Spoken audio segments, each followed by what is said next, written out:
भर पेट खा के काहे बाड़ा भूखाइल तू, कहिए से राजा जी बड़ा खखुआइल तू।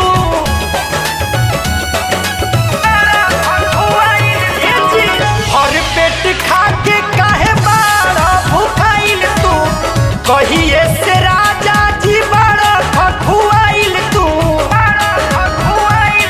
सटन अब तू जारी एकरा से मन ना भरी, पिया हौवे ई आदत जवानी के बेकार।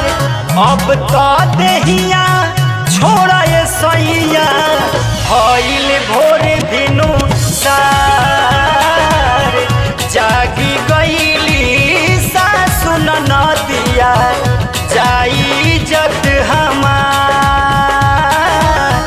जागी गईली सासु ननदिया जाई इज्जत हमार। भइल भोर भिनु सार, भइल भोर भिनु सार।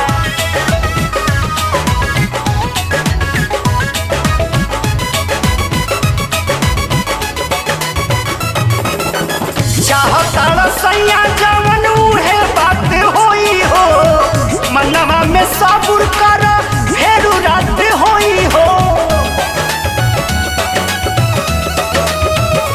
ए जी चाहता सैया जवन तवन बात होई हो, मनवा में सबूर कर फेरू रात होई हो।